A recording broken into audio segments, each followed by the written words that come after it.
I have to remember not to slouch. Okay, Lenny. Okay. No slouching. Pretend you're doing tango. Right. So, Lenny, I've been trying to get you on this interview now for at least a month. Finally, we got together, and I'm really looking forward to seeing who you are, and I want to know something more about you than just the tango guy, the milonguero that I know. So, And I've been trying to avoid this the whole time. exactly. So, my first question to you is one that I will ask everybody, and that is, how did you get started in tango? Well, I've done social dancing all my life, Right. because I'm old enough to have been, when I was in junior high school, like Elvis Presley, and I saw Elvis Presley on Ed Sullivan. I saw, Bill Haley and the Comets come in on a cherry picker on American Bandstand, and we had dances at school that were rock and roll dances, and we did swing dancing. Yeah. I just thought of it as the jitterbug at that time. Okay. But so I've done that all my life, and particularly my first wife loved to dance, and I don't know, she gave me one dance lesson at some point. I don't know what she taught me, but and so I've always done dancing, and I've always loved it. I never took any dance lessons, and then I fell in love with salsa music. I played salsa music for a while. When I got divorced, I decided to really take salsa lessons. And What part of your life? What part of your life did you get divorced? oh well, my second divorce Yeah. was about, I don't know, 6-7 years ago, Oh. something like that. All right. I'm not sure it all blends together at this point, But I tried to do salsa dancing before that, but I hadn't really taken good lessons. And so I started, I thought, I'll take lessons, a couple of lessons, and then I'll go out dancing and I'll meet women, right? And I had no idea that I was going to get completely hooked on dancing, and took lessons all the time at the old Allegro Ballroom from Gary Johnson. And one day, probably after a couple of years of this, I was dancing with a woman she was a dream to dance with. I mean, just like, it's like butter. She was the incredible follower. And I ran into her in the grocery store and started talking. She was also a tango dancer. And she said to me, if you really want to understand leading and following, you have to take tango. Oh, really? Yeah. Huh. And On the advice of a woman. yeah, and I had no interest in tango. I didn't listen to the music. I had no just interest in the dance. But I thought, okay, and I signed up for lessons the next day. At Allegro? No, not at Allegro. That was at Alma del Tango in San Rafael. Okay. You're living in San Rafael? Yeah, I live in San Rafael. Okay. And that was just a little bit before COVID hit, I think. And I started taking lessons there, and I mean, how, I don't want to be negative about anybody, but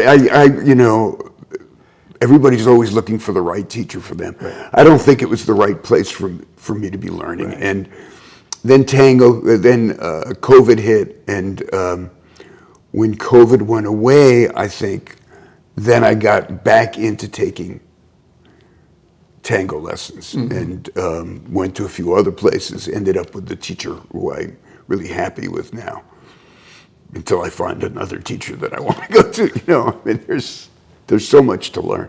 So who are you with? I'm with Jean-Pierre Okay. at, he calls it Magdalena technique, which Right. is just this word he made up. Yes.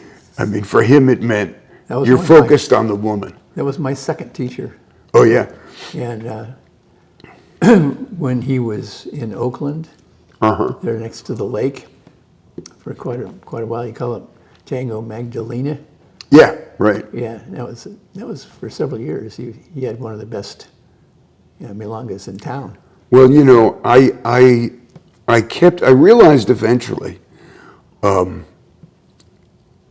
was a woman in one of my classes before that, who said to me once, you know, all of these steps are completely unimportant. If you can just walk well, Yeah. I'm totally happy. Right. And I realized I didn't really know how to walk right. Now, I don't know how many years I've been doing this already, at least 2 or 3, and maybe if you count from the beginning, it was maybe 4 years, you know. And I didn't know how to walk. And so I started to ask different teachers, just show me how to walk. And they didn't. And then somebody sent me to Jean Pierre. Oh, he has a great walk. And Jean Pierre, you know, I was the only person in there that day. And he just said, this is how you walk. Yeah. 1, you put your foot here. You bend your knee. Now you move this foot. Now you move that foot. Now you turn your body a little bit. And the next week I went to this other class, and woman I was dancing with immediately said, oh, you got better. Great. And that was it. You want to hear. Yeah, You exactly. don't hear that too often. Exactly. No, you don't hear it all that. I get it fairly often, but I always figure, I guess that means I was really bad. It means both, you know. Yeah. Okay. So So that's how you got started. that's how I got started. Yeah. Yeah. So has your reason to do tango changed from when you first got started? Why do you keep doing tango now? For a long time, I would ask myself, why am I doing this? Yeah. Because, I mean, when I signed up, I had no idea how hard this was going to be, how many lessons would be involved, how much money would be spent. Yeah. I would probably have never started it. Yeah. And why I continue for a long time, especially before I learned to walk, I had no idea why I was continuing to do it. Okay, I'm going to stop right here, and we'll take a pause. Okay, and then. Oh yeah, we could have done the other one. We could have done the other one as a close-up too. Yeah, well, this is more of an emotional. Oh, moment, okay, all right. So it's kind of natural to do it. So let's see which one you are. That's me. I'm 3. You're 3. Okay. Okay. So let's start again. 1, 2, 3. Why am I continuing to do it at this point? To be honest, I can't say. I don't know. Okay. It's not as much. But you have a strong feeling, right? Well, I'm in it. I mean, I'm in the game. Yeah. I'm not about to quit. Yeah. Is it a commitment, or is it just like a lot of people call it an addiction? You know. I don't know what I'd call it exactly. Yeah. I continue to do salsa dancing and swing dancing all the time. I do it every week. And when I do that, it's just a huge amount of fun, Right. and it's aerobic and everything. On the other hand, every dance is like every other one. I mean, that's not entirely true, but Right. I think I don't know if I have a good answer for this, except that I like the process. I like the process of learning something. Yeah. And everything about learning tango, I think, has been really good for me. It's been really good for my health. Yeah. I mean, my back, my posture, all of these things that my chiropractor would tell me Yeah. are exactly the same things that I need to do for tango. Oh, interesting. And so all of that stuff, that's kind of reinforces it. But there's something about the process. I'm a musician, and it's very, very similar to me to learning how to play music. Yeah.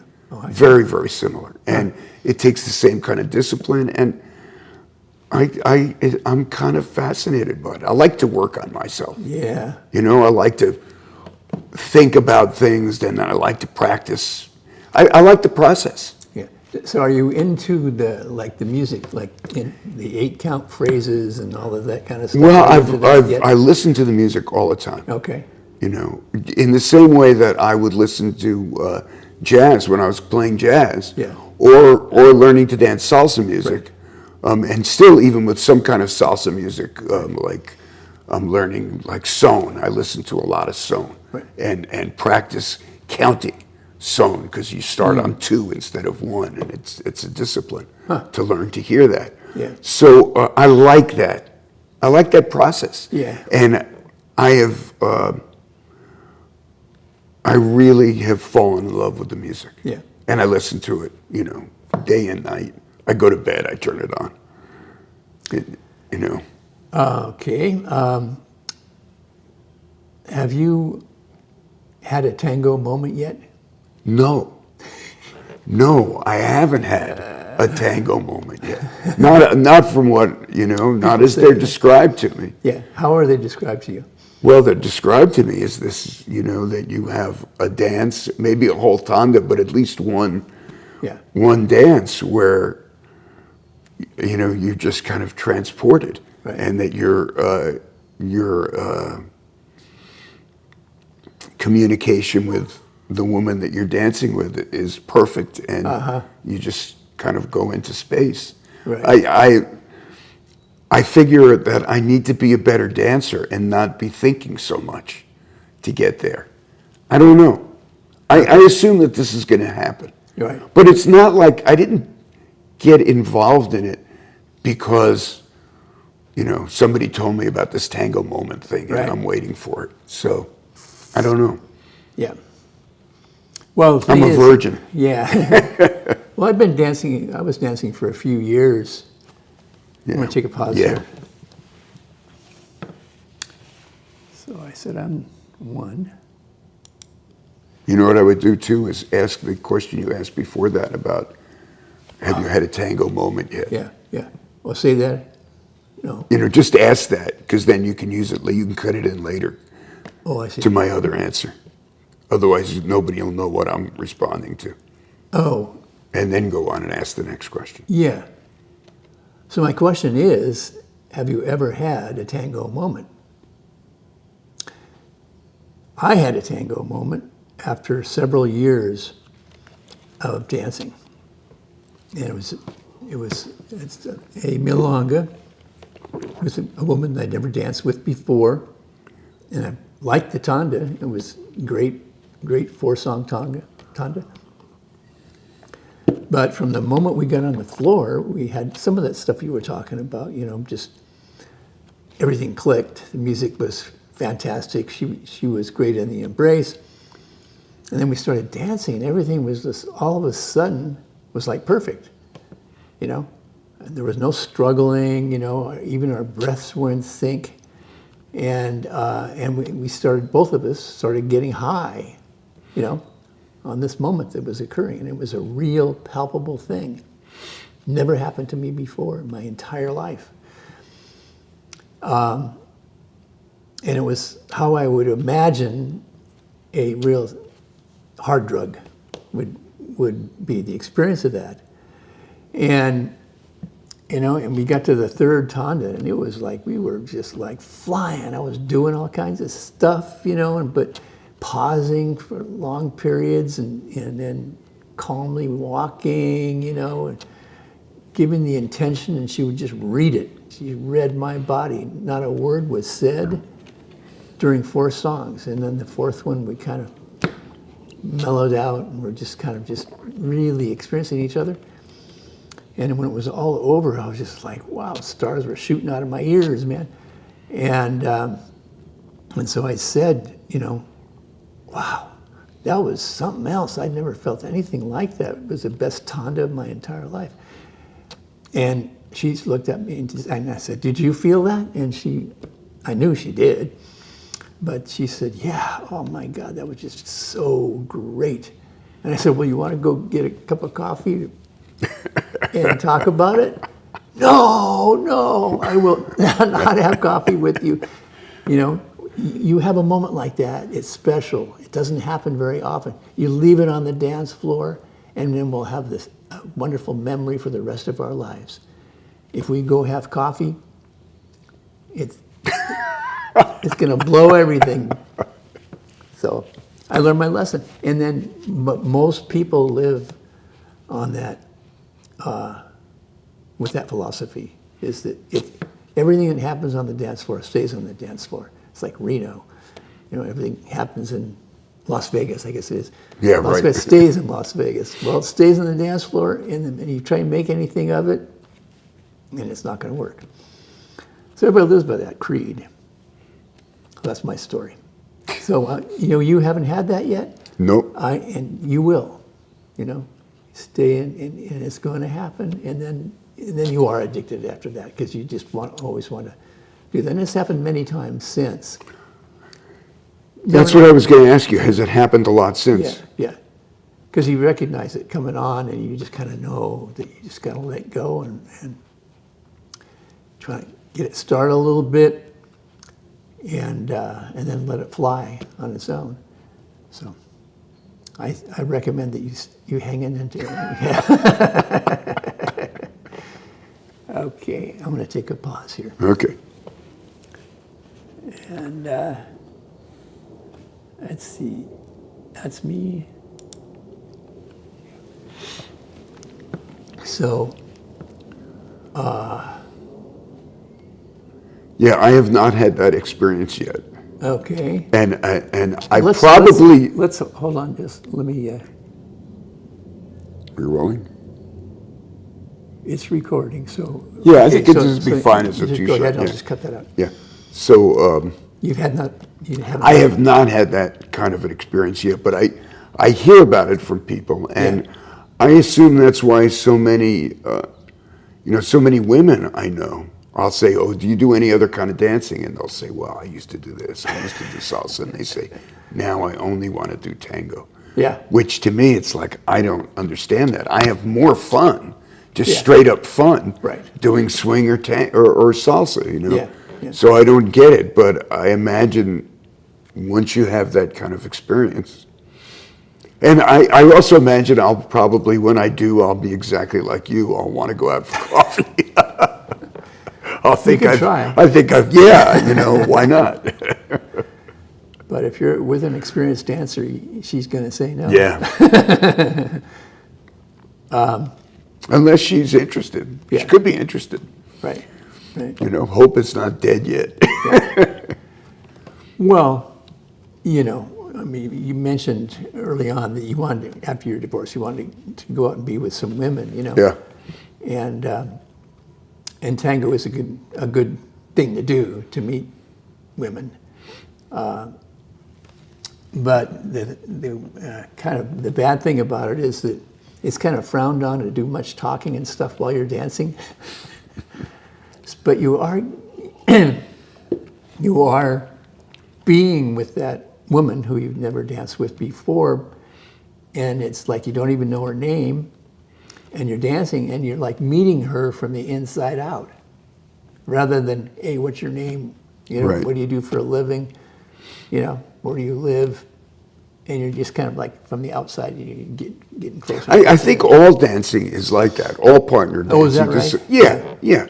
It's true because there are people that you dance with, and even if it's salsa or swing, and there's just a communication with the body, that happens. With the body, it's physical, and they don't talk. And it's not you can't talk. You can talk in tango. You can't talk in swing or salsa. Oh yeah, the music's too loud, Oh, and you're not I see. embracing. Yeah, it's true.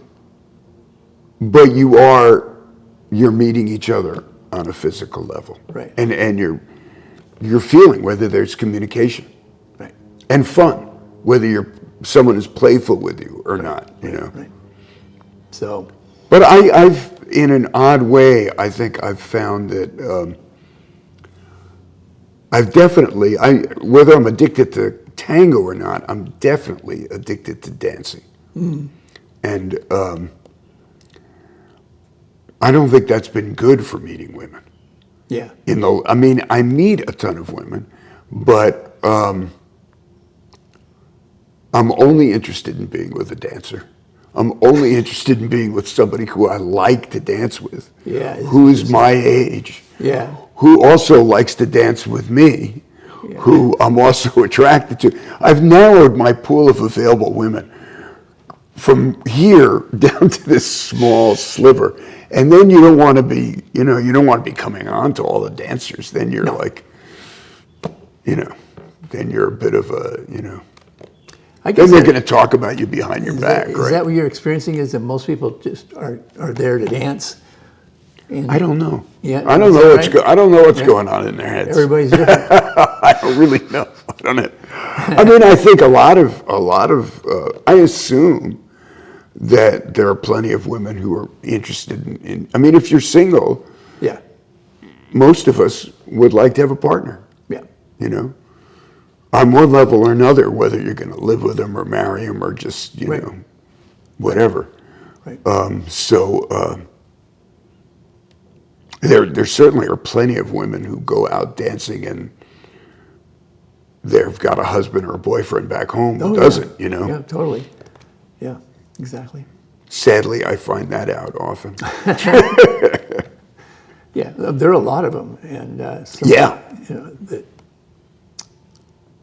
There's just great women, but they just are hooked up with somebody Yeah. who doesn't dance. And the Exactly. thing is, though, that I'm available, though.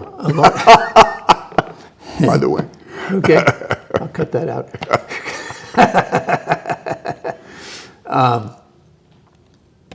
There are a lot of people that are there for their own reasons, and everybody has a different reason, and you don't really know what it is. Yeah. I mean, it's quite amazing. But anyway, let's take a pause and stop the recording. By the way, you should. And then I wanted to ask you, Lenny, about music. And that you are a musician. Are you a professional musician? I know you're into videography and various other things. What is it what was your major profession when you have been for the last 20 or 30 years? I didn't play music till I was almost 30. Oh, okay. So my profession has been, I'm a film and video cameraman. Ah. The official word is director of photography. I'm in charge of lighting and the camera work. And Okay. do you want to switch to close up or do you want to stay in this? I would switch. Yeah, we can Yeah. we can definitely switch.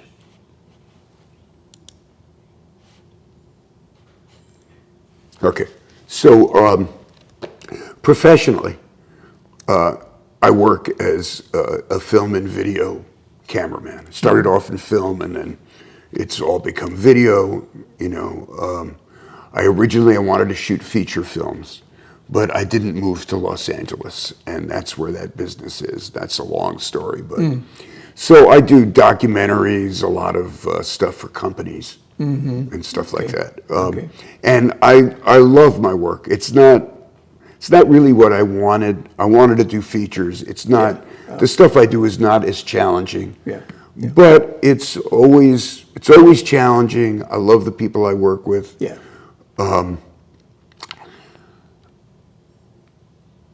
But and music, I really fell in love with music when I was a teenager.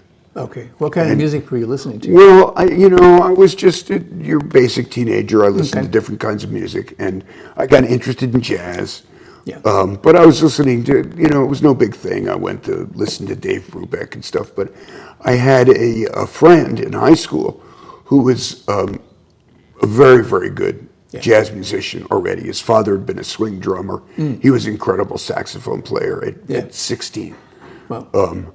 And he took me one day, said, come with me, we're going to go to New York, and you're going to hear real jazz. And he took me to Birdland, which was, really? Wow. like the jazz corner of the world, they called it. And we heard Art Blakey and the Jazz Messengers, which to anybody who knows about that is like one of the greatest jazz groups ever in the history of the world. Yeah. And It must have been an experience. It was incredible. I mean, it was tiny. I mean, this place was maybe half the size of your Whoa, really? your downstairs. It was just a little hole in the wall, so you were right there. Wow. And it was a traditional world. Had chick girls, and what kind of crowd was it? it was. I guess you know what, I don't remember. Yeah. But the crowd in those days was, it was mixed. It was black, it was white. Mm-hmm. Certainly would have been a large proportion of black people, but I don't remember. I'm the picture. Shit. Oh, don't worry about it. It's fine. Yeah. You wouldn't have been in it that much. I don't think you were obscuring me. Okay. So I don't remember the crowd. Okay. I remember, but the music was unbelievable. Yeah. Just unbelievable to me. And I never came back. And I think that probably all the jazz that I listened to after that was probably everything historically that led up to Art Blakey and the Jazz Messengers and everything that came after. Yeah.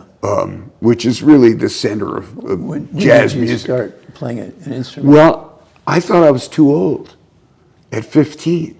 My friend was this great saxophone player at 16. Wow. And he was the only musician I knew. It's not like I don't know who he played music with, actually, except for the school band. And I had taken a couple of, I played piano as a kid for a couple of years. My mom taught piano. Yeah. So there was a piano in the house, and I would sit down and screw around with it. But like I said, I always thought I was too old to take lessons. And a couple of times I ran into musicians who almost started to teach me. And I was going to take piano lessons, but that never happened. And then I was 28 years old. I had a job that, and even as a cameraman, I got into it late. That's pretty weird. I got into it pretty late, and I think that I was like I was an arty experimental filmmaker in my 20s. And that's because I had been introduced to that stuff when I was in college, and I loved it. So I made the kinds of films I made nobody ever saw. Nobody saw these films. Later on, rock videos would copy all the stuff that we were doing, but in those days, you only saw it if you were into the art world. Right. And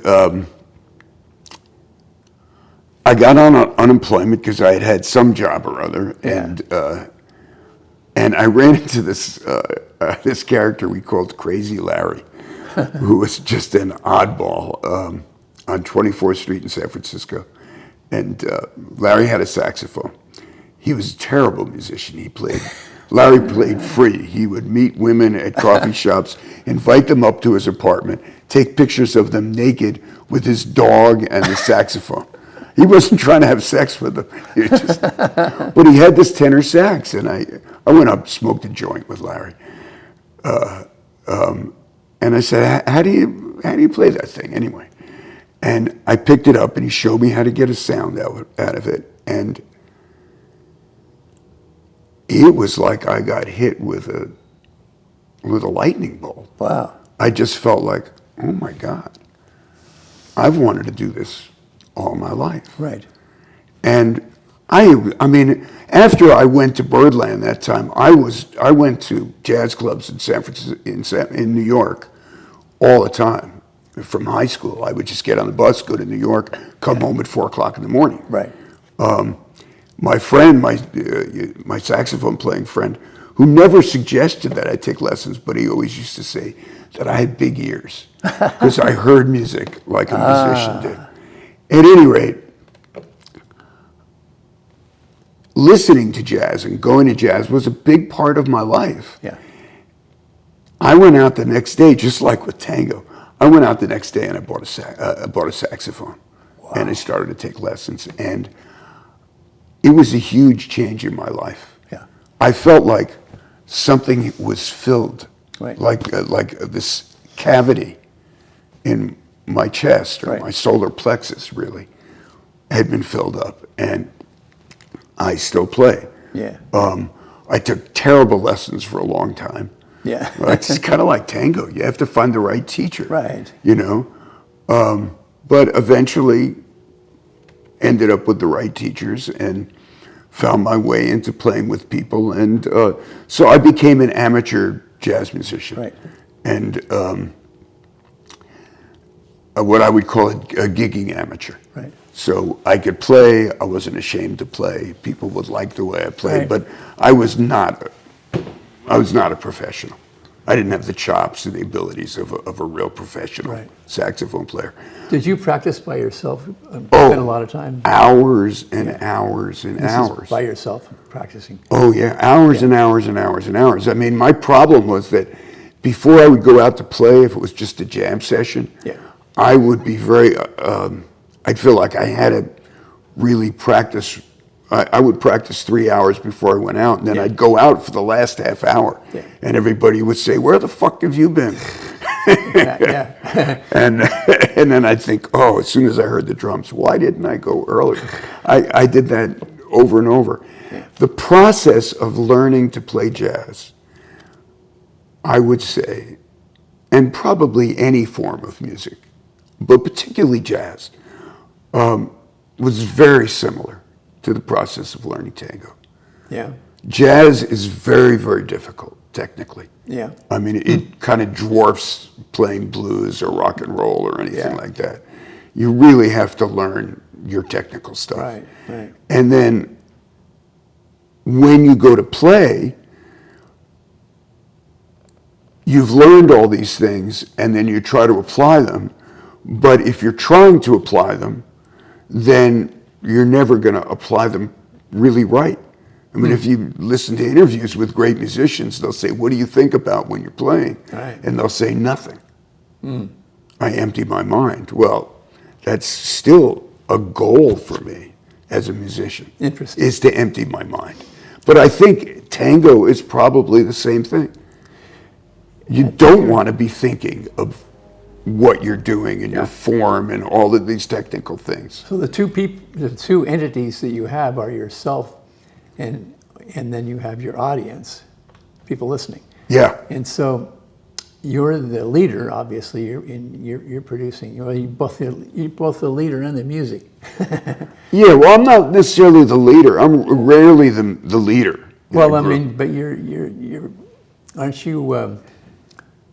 How you phrase it? Yeah. When know, I'm taking a solo, I mean, everything I'm doing, I'm in It's control coming of. from you. It's coming from me. Yeah. Right. Right. Unlike the tango situation where you're just leading the physical and emotional aspect of it. Is that the way you feel it, or do you look at Well, the it's audience different. as the follower? Your audience, your musical audience, is a follower. No, I don't think. The only way, if I'm playing music, There is a connection, right? yeah, there is a connection, but it's an interesting question. I'm not thinking of the audience when I play music, but I want to play music that an audience can relate to, that a listener can relate to. Right. You know, I think that the most effective tool for me in learning how to play decently was when I started recording myself all the time. Yeah. Okay. And then I would listen to myself and just kind of like, I think if you record yourself dancing tango and you look at it, Yeah. Have you gotten into that? yeah, just a little bit. Yeah. Well, But I mean, the first reaction great. when you listen to yourself playing is, Yeah. I'm horrible. There's just a bunch of disconnected notes, you know? And I mean, I had this steady gig, a weekly gig at a place in San Rafael, and I started recording myself, and I'd realize it's just notes. I'm not playing music. Yeah. And by and by, I remember the first time I listened to something that I played, because I'd play it at night when I came home, and I'd go, oh, that's music. That's music, and it was simpler. I wasn't trying to play. Before that, I play this pattern, I play that pattern, try and do this hip thing. And instead it was, oh no, I'm just trying to be melodic. Yeah. I'm just trying to play a melody. Yeah. And then I would string together that more and more until it would finally get to the point where, oh yeah, that was all melodic. And some people learn that, much earlier. If I had played when I was younger, played in a rock and roll band or something which is the way you should learn how to play, then I would have learned that right away. But instead I learned it, instead I took on this incredibly complicated music first, which is ass backwards. You should really play blues or rock and roll first. But that was, so... You can apply some of those lessons to tango. Well, yeah. Then, it's the same thing. If you're trying to do some pattern... Yeah, it's a step. It's like, you got to be playing music. You've got to be dancing so that your follower feels what you're doing. Right. So it's not an audience, but it's pretty similar. And, Yeah. Interesting. Okay, so I'm gonna. You're gonna switch to the. Maybe I'll. Yeah, I'll switch to both of us again, and then get into some of these things that I've been thinking about. So, so a lot of your practice, a lot of your time was spent practicing music, and you were all by yourself. Yeah. And there's some of the time when you're practicing tango that you're by yourself, but there's a lot of time though that you're practicing with a partner.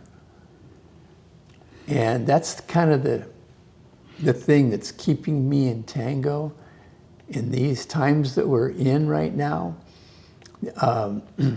where everything, our whole universe of people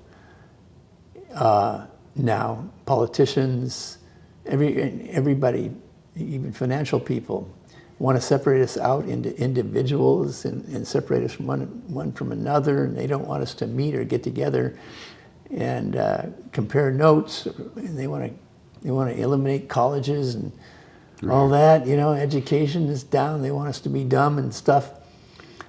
And there's really not much that we can do about it. But there's a huge thing that we can all do, and that is to get together, to connect, and new friends, old friends, meet people, but meet person to person, not on the internet, touch the flesh, listen to music, and dance together. I always feel so much better when I'm on the dance floor dancing. I don't think about any of that other stuff. And I think that a lot of people are experiencing that same thing. What is your experience now? Are you feeling that community as you've been developing community now? I see you developing friends. I think I don't see it as a reaction to what's happening politically. No. I mean, what's happening politically is horrible. Of it. Yeah. But the community of dancers, which to me, that's not unique to tango. Mm-hmm. I mean, I had tons of friends who were salsa dancers. Okay. Especially when the old Allegro ballroom was together. There was really a crew of us. Right. We would just hang out in the corner, Oh, great. In fact, there's a guy, George. What's George's last name? I can't remember George's last name. But I would go to these dances and I would ask women to dance, but I wouldn't talk to them, And I remember being at a dance and watching George, and George is just sitting in a corner, surrounded by a bunch of women and a couple of men, but mostly women, and he's just chatting it up. And I thought, I got to hang out with George. That's where this is at. And so I just kind of joined that group, and that transformed my whole relationship to dancing in that because then, I'm in this community of dancers, and the swing community I'm in is incredible. I mean, it's in San Rafael, and all the people who took from a particular teacher over there just formed this group of, they call themselves the Swing Nuts, and started, there's a whole list of us on the internet, and I get a thing every week that tells me where's the dance this week, and we're just a gang. Yeah. And I go to a dance with Swing Nuts there. I have to make sure I dance with everybody. Yeah. And there's a lot of them. So maybe I get to dance with somebody a couple of times. Even like there's some women I don't particularly like dancing with them. I have to, Yeah. that's They're in the gang. they're in the gang, right? So I love that. I mean, I'm a very social person. I'm a very talkative person, and so yeah, I love that. It's true for tango, and it's true for swing and salsa, and even in my video world, we're kind of, we're sort of a family. Yeah. The people, who are, I'm very good friends with the people I've worked with for years and years and years. I've been doing it a long time, so it's. You're blessed. And very, very, very blessed. yeah, and a lot of people don't have that in their life. Yeah, and you hear about, I mean, you're older, I'm older, and I guess I shouldn't touch my microphone here. I remember reading that, the big problem with people as they get into their 70s and 80s is they get very lonely and they don't have friends. And I'm thinking, man, I got more friends now than I've ever had at any time in my life. Yeah. And so many of these people, I know I can count on them. Yeah. Something happened to me. Right. I mean, I had cancer, throat cancer, about 7, 8 years ago. And I had to be driven to radiation every day. Wow. And this is before I started dancing. And I had to make a website with everybody in my film world who lived just in Marin, with their names on them, to arrange for rides. Oh. And I had to tell people, no, I'm sorry, you've already taken me twice, and I have to have somebody else take me. Right. So I had different people taking me every day, 5 days a week. And you had enough friends to go. Oh yeah, I would show up at the radiation place, and I remember the secretary saying, "You got a lot of friends, don't you?" And I told her, "Well, we're all unemployed." Yep. Yeah. Well, we used to have large gatherings here at the house between 80 and 120 people. Wow. Dancing. We had live music here behind. Well, when are me. you going to do that again? Yeah, we will. We're not going to have as big of parties. We're done with that. But we have about. You've aged out of it, huh? I want to switch away from this part of the conversation. Okay. No, but we have a sweet spot of about 40 people now, and that still fills the floor. 40 people, and we have good times. But full sit-down dinner for everybody, live music, and we typically would honor somebody in the community, pictures and stuff. And that's what you're doing with your website, right? Yeah, and that's why I'm here. That's what this is. That's what got me onto the web. This video will go on to housetango.com, and you'll have a personal profile. And it'll be evergreen on that. It'll just be there, for people to see, and it'll just stay there. And then when they're in a milonga, they'll say, "Who is that guy? I can't remember his name. I know, 5 years ago." Then you just go up to housetango.com and go to membership and flip through the pictures, and there he is. Yeah, they'll see you, and then they go to the website and they'll see the video, and So that's just going to be part of this whole thing about creating community. That's what I'm all about. As I get older, that's it for me. That's what I want to do. It's wonderful, and I know that if I had cancer again, I could count on the dancers I know to drive me. Right. Because I mean, it's love. It's just a huge community, and I see people all the time. They come up to me and they say, "I remember being at your house, and that was 5, 6 years ago." And I think we started in like 2014, went for 4 or 5 years after that. And then we went to public places, and we did Nadir, Tango, and all that. But the point being, there's probably 1,000 people, that have been to my house. Wow. I mean, people everywhere, and they remember, and that's just so meaningful to me that I want that to be part of my life. I mean, I felt so great. Just having people in my life. I mean, it's one of the most important things. They say that when you're on your deathbed, the thing that's most often said is, I don't regret, not making the money I wanted to, or, making all this money and spending my whole life just chasing the dollar. But I do regret not having enough friends, I should have spent more time doing that. I should have spent time with my family and my community and stuff, and that's the only regret they have. I don't want to have that regret. Yeah, me neither. I mean, that's why I didn't go to LA. Yeah. To pursue my dream, I chose my family. Yeah, right. And exactly. that's, So, I don't have any regrets about making that choice at all. Yeah. So what do you see in your future and in this world? In the politics that we have, and what do you see for yourself? And how does Tango enter into that vision? Wow, that's a hell of a question.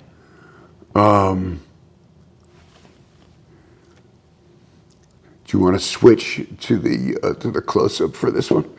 Absolutely. Okay, pause. I have no idea what I'm going to say. No idea at all. You don't need to have ideas. Just let the subject sink in, So.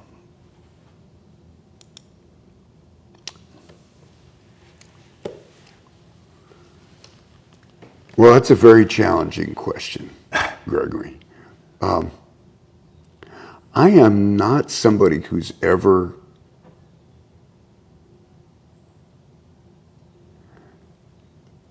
I don't plan my life. Right. I mean, I never expected to become a musician. Right. Last thing in the world that I ever expected to happen.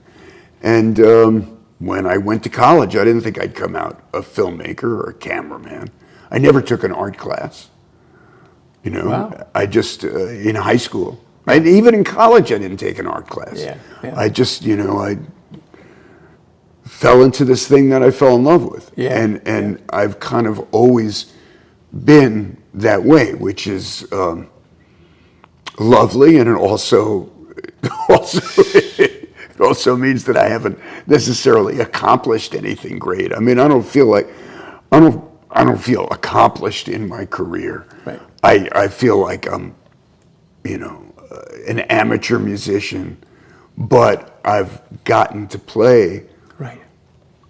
all the music that I love. Yeah. I may not have played it well, but I've played all the Coltrane tunes, Right, and I've right. played I've played all the Horace Silver tunes and all the standards, all the music that you go dancing to at a swing dance. I know those songs, Yeah.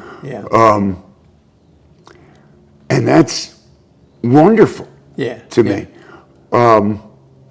As far as going forward, I mean, I feel like an imposter here at this, being interviewed for a tango website, because I'm just a beginner, I'm not a good tango dancer.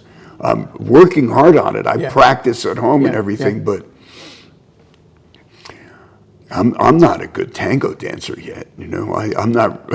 Well, have you discovered the incremental improvements? They're small. Oh, yeah. But they're very satisfying, aren't they? They are satisfying, and I have heard from a lot of women, oh, you got better, you're getting better. And then the next day I'll hear, I'm not getting enough from your chest, or I took a lesson.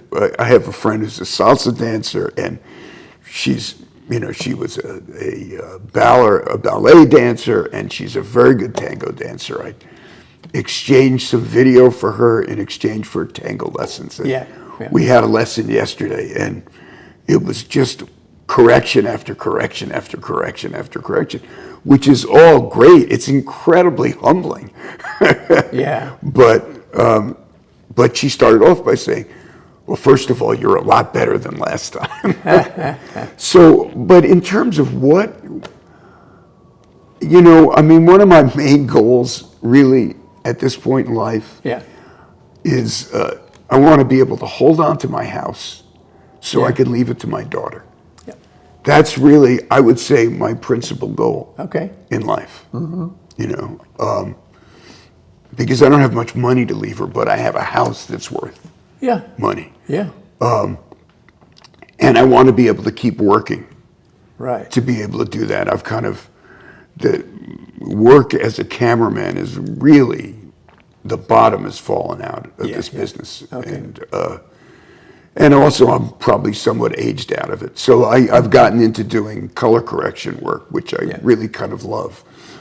So I'm trying to build that up as a career, which is sort of nutty at 77. But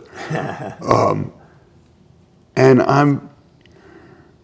I'm still trying to play music, and I had some setbacks, some medical setbacks that Oh, yeah, the cancer. really Yeah. affected I lost my control of my jaw, Oh, my God. which is a long story, but I Seems I to can, work okay now. well, it works for talking, but it's very hard to play. I Oh, can't I play see. like I used to be able to see. play by any means. Yeah. The only reason I can play now is my friends keep asking me to come over and play. And I say, well, why do you want me to play with you? But I'm working hard at home at getting better at that. I work hard at tango. Yeah. Recently, I started working on some salsa things, trying to learn how to dance in a different way, dance casino style. So I don't know. That's it. I'm just trying to keep doing what I do. Okay. I want to survive. I want to stay healthy. Right. And I don't think of myself as an artist. I'm not an artist who's trying to create, Right. oh, this is my work of art. But everything I do really is about art. Yeah. I'm a craftsman. My work as a cameraman it's a craft. Yeah. Dancing is kind of a craft. true. You're not trying to express myself on the dance floor. This is Lenny's style. God, no, I just want someone to say, oh, thank you, that was nice. Exactly. But it's all art. Actually, I think that art is the only thing that matters to anybody in the world, Could be. which is a whole nother. Yeah, it's a whole nother discussion. Yeah. A woman once said that to me, and the more I thought about it, people you think have no interest in art, but they really care about their car. My car is a piece of crap. Their car is impeccable. It's beautiful. Well, that's art. Yeah. Nice clothes. Right. That's art. Even if you think that the art on someone's wall is like really, lowbrow, to them, they love it, how they arrange their house, and what else matters to anybody, That's right. Well, I think that's a fantastic interview. I think that's a wrap, man. Oh, great. I'm glad I got that last thing in. Yeah. Because I think it's a really deep idea, is how important art is. Yeah. And when the woman I met, said this, she's an older woman, and I just thought, what do you mean by that? I'd like to get you to say one more thing about that. So good. Did I want I you to talk say too much, or was I that good? tango is an art, and that's where I'm going to end the interview. Right, Yeah, Sam? well, and No? You don't God forbid. Tango is Do you like to definitely watch an art. yourself? No. No, do you like to Thank you, listen sir. to your voice? All right. Or do you go, Okay, we're done, my Sandra. voice is horrible. Yeah. I look terrible when I'm talking. You know, years ago when I was making experimental films, I had a good buddy who was doing the same thing. And he made a film where he photographed three of us Yeah. telling a story. He just filmed three of us telling a story. Oh, okay. And then he made a dance out of it. He took like gestures and phrases and repeated them. And Oh, I see. so it would be like, for instance, I go like this, you know, or I say, well, for example, and then he might go, well, for example, for example. So he used And then them he like, would like he notes or something. intercut it with people square dancing. And for him, it was a Buddhist thing. Oh, wow. You know, it was like, it was about becoming conscious Yeah. of yourself. And all three of us had the same reaction. We thought the other two people looked incredibly cool and that we looked like total dorks. And we couldn't stand looking at our section. Yeah. But the other two were great. Yeah. Wow. Yeah. Well, you've lived a very interesting life, you have to admit. I don't think so, but Yeah, well, just said. I'm glad somebody a lot of finds it people interesting. Don't, didn't play an instrument, didn't go to an amazing jazz thing, got them started. Yeah, on a but whole they new got, thing. everybody, maybe they traveled. Or, Well, whatever. when I was here, we did the last one. We started off with the, what's his name, who was in the Vietnam War. And Yeah. I mean, that's Right. a life experience that Yeah. is far more intense than playing an instrument, Yeah. Well, you're talking about Hi Ho. Yeah, and then he became, and he's He a was writer. born into India. Yeah, right. Yeah, I mean, his life sounded really fascinating to me. Yeah, into Vietnam. That's where he was born and raised Yeah. during the war. Oh, man. I think did you hear some of the interview? You finished? We're finished. Okay, good. I guess she didn't hear that much. Huh? Let me give you this. She was under the